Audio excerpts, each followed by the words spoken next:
नमस्कार आप सभी को। मेरा नाम है अशोक वीर यादव एडवोकेट और मैं आप सभी के लिए लीगल एडवाइस पर वीडियोस अपलोड करता हूं, जो कि आप सब लोग उसको लाइक करते हैं, पसंद करते हैं, शेयर करते हैं, सब्सक्राइब भी करते हैं। और अब तक अगर आपने चैनल को सब्सक्राइब नहीं किया तो तुरंत कर लीजिए, ताकि आने वाले टाइम में आपके लिए एक नई जानकारी मिल सके और इस जानकारी से आप अपना केस लड़ सकें, अपने परिवार को बचा सकें।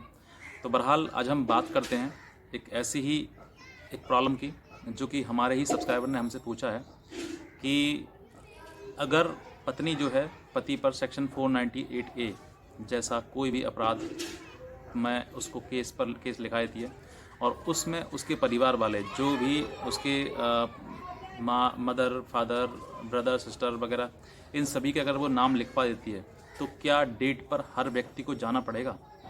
जो डेट पड़ती है कोर्ट में केस में, तो केस में क्या हर व्यक्ति को जाना पड़ेगा? जो घर में जितने भी हैं जिनका नाम लिखा हुआ है, उन सभी को कोर्ट में पेश होना पड़ेगा हर तारीख पे, या फिर नहीं?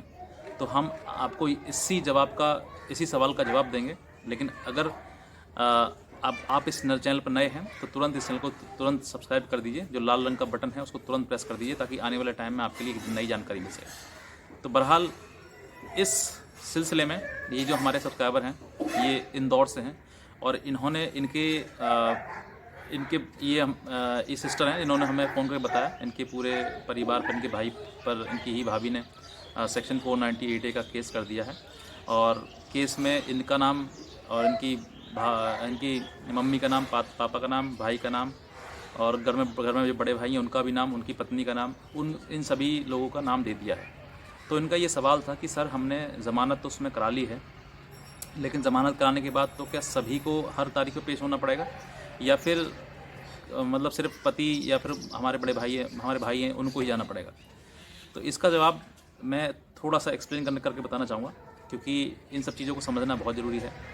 कोर्ट में जब भी कोई भी पत्नी अपने पति या पति के परिवार वालों पर वो एक झूठा सेक्शन 498A का दहेज का मुकदमा लगा देती है, लगाने के बाद उसमें नाम तो सभी के दे दी जाते हैं, हालांकि उनका कोई रोल भी नहीं होता है। तो मोस्टली देखा गया है कि जिनका कोई मतलब ही नहीं है उस केस से, उस परिवार से कोई मतलब ही नहीं है, लेकिन फिर भी उनका नाम झूठा जबरन दे दिया गया है, जिसमें कि बाद में वो सिर्फ और सिर्फ कुछ नहीं होता है, लेकिन बस यही है, उनका शोषण होता रहता है। यानी कि जब भी परेशानी आती है, कोर्ट बुलाता है उनको, तो जाना पड़ता है। तो अब यहाँ पर मैं आपको ये बताना चाहूँगा कि जब आपने पहले तो जमानत करनी पड़ेगी कोर्ट में जाके।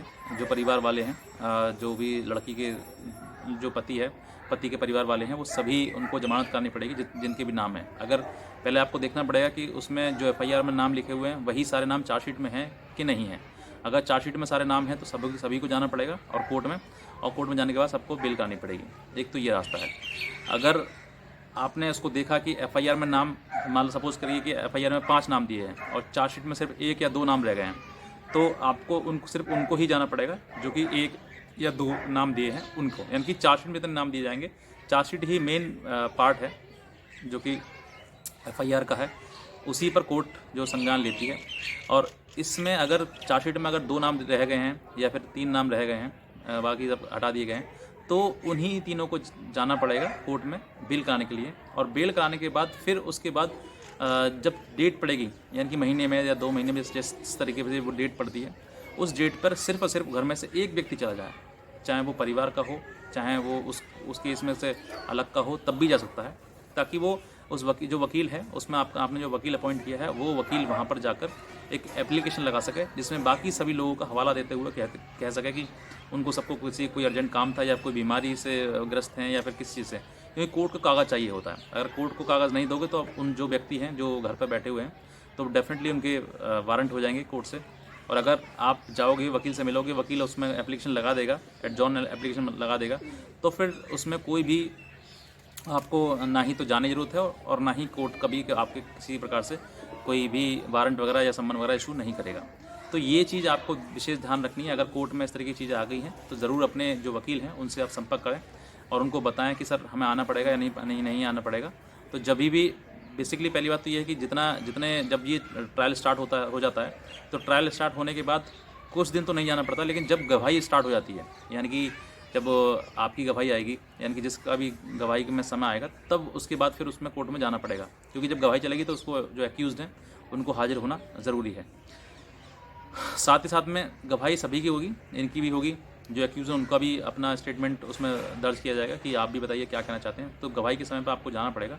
लेकिन अभी तक अगर उस पर सिर्फ डेट पड़ रही है, प्रोसीडिंग नहीं हो पा रही है, तो प्रोसीडिंग मैं आपको नहीं जाना पड़ेगा। जो वकील है वो वकील ही आपकी तरफ से पेश हो जाएगा, अपीयर हो जाएगा कि साहब अपीयर हैं। जैसी भी कोई जानकारी होगी तो वो वकील जो है वो आपको अपडेट कर देगा। ये तो जानकारी थी।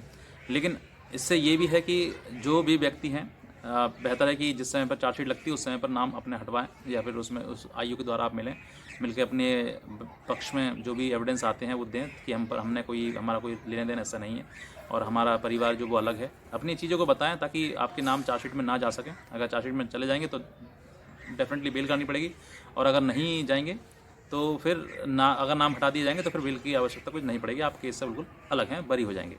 तो ये चीज़ें विशेष तौर से आपको ध्यान रखनी है। और जिन्होंने हमसे, जो हमारे सब्सक्राइबर हैं जिन्होंने हमसे ये सवाल पूछा है, आई होप कि वो संतुष्ट होंगे इस जवाब से।